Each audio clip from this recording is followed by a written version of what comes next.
अक्सर देखल गईल बा लोगन के डरावे के खातिर कहल सुनल बात के बता के डरावल जाला। सुने वाला भी हकीकत के जाने बगैर खौफ के साया में डर डर के जियत रहेला। लेकिन ई जरूरी नहीं खे कि कहल सुनल बात हमेशा सच ही होखे। वो बात झूठ भी तो हो सकेली।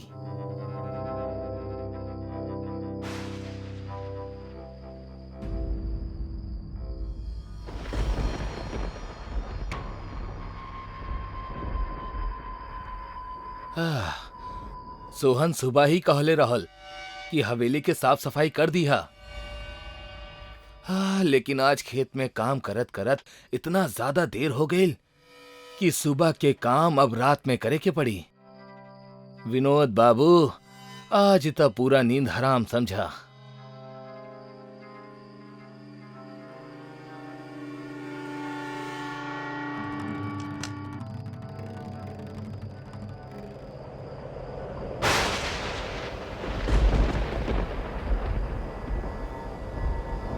इस सब से डर के मारे विनोद के हालत खराब हो जाली।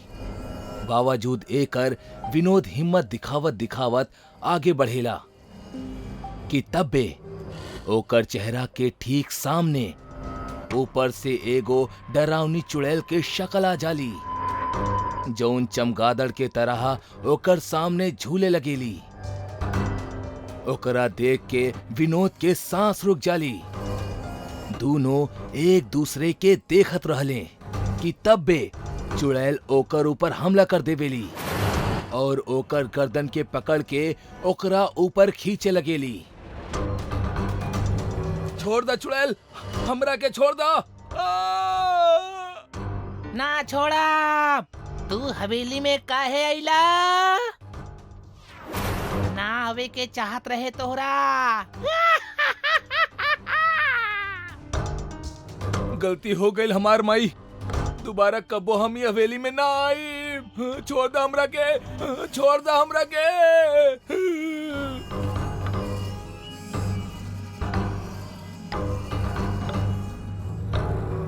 अरे अरे विनोद भाई, संभाला खुद के। का हो गई? अरे इतना डरल काहे बड़ा? सब ठीक था बाना? चुड़ैल, सोहन भाई, हवेली में चुड़ैल है। चुड़ैल? अरे का कहो तरा यार? सच कहा तनी भाई, ऊ तो हमार किस्मत अच्छा रहल जौन हम जिंदा बच के आ गए नी। ना तो ऊ चुड़ैल हमरा के मार ही डालत। भाई तू पकड़ा तहर हवेली के चाबी, हमसे तो ओकर साफ सफाई ना हो पाई। हम तो कहा तनी अगर तू भी जिंदा रहल चाह तारा तो जितना जल्दी हो सके ऊ हवेली से पल्ला झाड़ ला। कहीं ऊ चुड़ैल हथे चढ़ गई ना त राम राम सत्य समझा।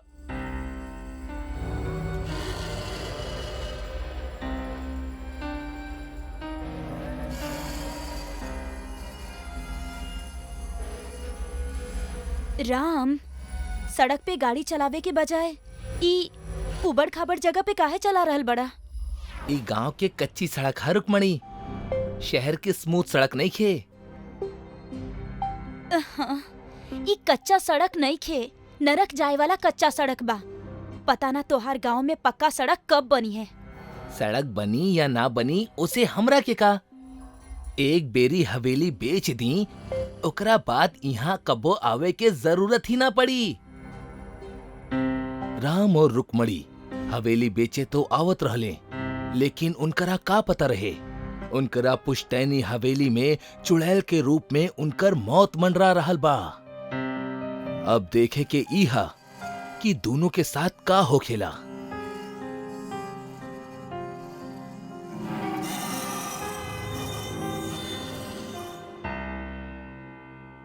प्रणाम मालिक मालकिन, आप लोग अंदर चली, हम सामान लेके आवता नहीं। सोहन, हवेली के साफ सफाई हो गई ना? ना मालिक, सफाई त ना भइल। व्हाट? तोहरा के बतौले रहनी ना कि 3 दिन में हवेली खरीदे के खातिर लोग आ रहल बड़े। अगर साफ सफाई ना भइल होखे तब बेचे में मुश्किल हो सकेला। हवेली बेचे के मुश्किल बहुत बड़ हो चुकल बा मालिक। मतलब कहल का चाहता रहा तू? मालिक, इतना लंबा समय से हवेली खाली पड़ल रहे तक कौनो चुड़ैल ऊपर कब्जा कर ले बिया, और ऊ चुड़ैल बहुत ही खतरनाक बिया। चाही तो आप पूरा गांव वाले से पूछ सकेनी। गांव के छोड़ा, तू बतावा, तू ऊ चुड़ैल के दिखले बाड़ा अपना आँख से? ना मालिक, देखले तो ना बानी हम, मगर जब तू चुड़ैल दिखले ही ना बाड़ा तो सुनल सुनावल बात पे विश्वास काहे कर रहा बाड़ा? लोगन के कहा ऊ तो दूसरा के जेब में 2 पैसा जात देख के जलन के मारे में सूखे लगे ले। ऐसे ही कोनो गांव के आदमी ये अफवाह उड़ा देले हो की, और ये भूत प्रेत चुड़ैल जैसन कोनो चीज ना होकेला। तू अब ही हवेली जा और अच्छे से साफ सफाई करके आवा। जा। जी मालिक। चुड़ैल ना होखे के बात पे सोहन हामी तो भरवा देहलस, लेकिन ओकर चेहरा के हाव भाव से साफ पता चलत रहे कि ओकरा पूरा यकीन हा कि हवेली में चुड़ैल बिया।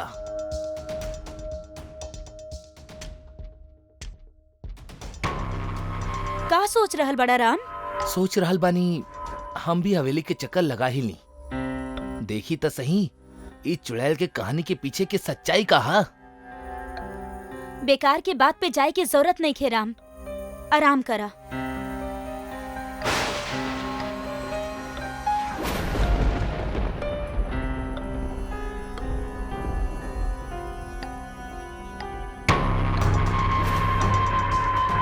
छोड़ चुड़ैल, छोड़ हमरा के, छोड़ दा। चुड़ैल, चुड़ैल, बचावा, चुड़ैल, चुड़ैल। सोहन, सोहन रुका, का भइल सोहन? चुड़ैल, मालिक अंदर चुड़ैल बिया, भागी यहाँ से जल्दी। केहू ना भागी यहाँ से सोहन, संभाला खुद के। अब वही संभाले के ना, भागे के समय है मालिक, वो मार डाली हमनी के। हम सच कहा तानी मालिक, अब तक हम अपना आँख से भी देख ले बानी वो चुड़ैल के, बहुत खतरनाक बिया वो। देखी हमार गर्दन पे ओके नाखून के निशान भी बा, देखी। राम, होने देखा। कहाँ?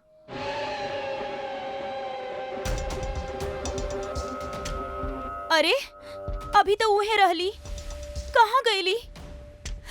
राम, हमरा लागत हमनी के अभी एजा से चले के चाहिए।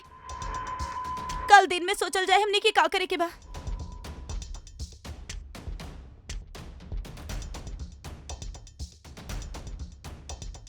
हम सच कहा तानी राम, शुरू में हमरा के भी ये सब बकवासे लागत रहे, बाकी कल जौनु सोहन के साथ भइल और जे हम हवेली में देखनी, ओकरा बाद हमहू पूरा विश्वास के साथ कह सकेनी कि हवेली में चुड़ैल बिया।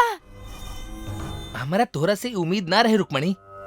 पढ़ल लिखल होखला के बावजूद भी तू गांव वाला के अंधविश्वास पे विश्वास करेलू। हम अंधविश्वास ना करेनी राम, बाकी काल जौन हम अपन आँख से देखनी, ओकरा कैसे झुठला दी? ऊ तोहार नजर के धोखा भी तो हो सकेला रुक्मणी। उ नजरन के धोखा ना रहे राम, उ सच रहे, ओइजा चुड़ैल रहली। खैर, हम फैसला कर लेले बानी, हमनी ये हवेली के बेचे में हमनी के जान जोखिम में ना डाल सके नी राम। हमनी अपन मेहनत के कमाई से शहर में कोनो अच्छा घर खरीद ले हम। हमनी आज के आज अभी घर वापस जाइब। चलो हम सामान पैक करतानी। रुक्मणी शांत हो जा, हमनी चलब, लेकिन आज ना परसों सुबह। हमरा गांव में एगो और काम बा, कल तक काम के निपटा ले हब, फिर चलल जाई। राम रुक्मणी के काम के बहाना दे के रोक तो लेहलस, लेकिन ओकर मन अबही भी माने के तैयार ना रहल कि हवेली में कोनो चुड़ैल बिया। यही से सच्चाई के तह तक जाए के खातिर ऊ उठलस और टार्च लेके कमरा से बाहर निकल गई।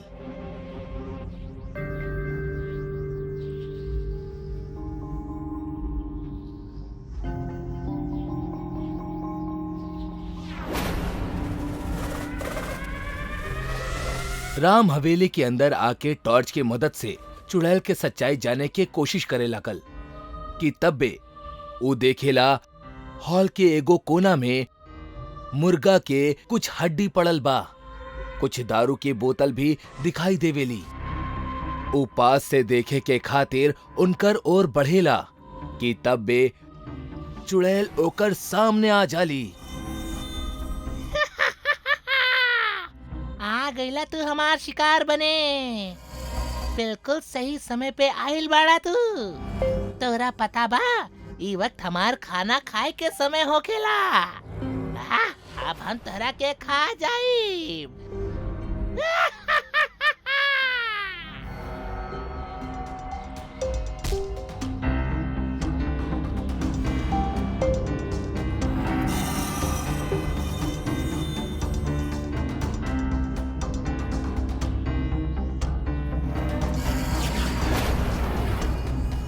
हमरा माफ कर दी भैया, माफ कर दी हमरा के। श्याम तू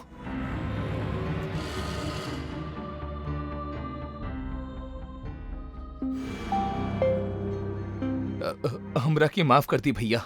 दरअसल अपना गरीबी से लड़त लड़त हम थक गल रहनी।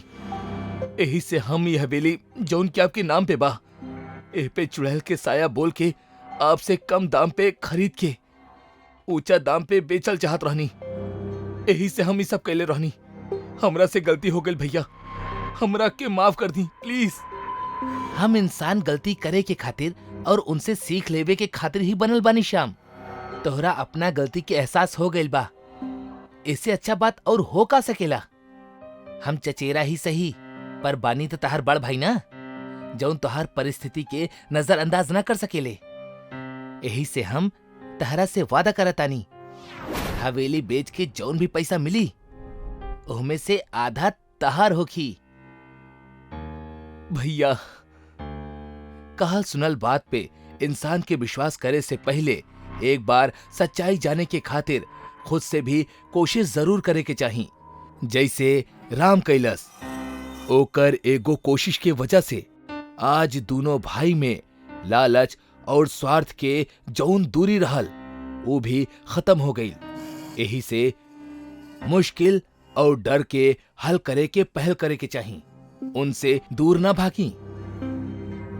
अगर आपके पास ऐसे ही कोनो सच्ची कहानी है तो आप हमार कमेंट बॉक्स में ओकरा हमरा साथे साझा कर सकेनी। अगर आपके अनुभव हमरा के अच्छा लागल त हम पूरा कोशिश करब कि वो कहानी के एगो रूप में बदले के खातिर। जाए से पहले एगो रिक्वेस्ट, चैनल के लाइक सब्सक्राइब करब ना भूली और प्लीज नोटिफिकेशन बेल के भी दबा दी, जैसे हमार सारा वीडियोस आपके समय से मिल सके।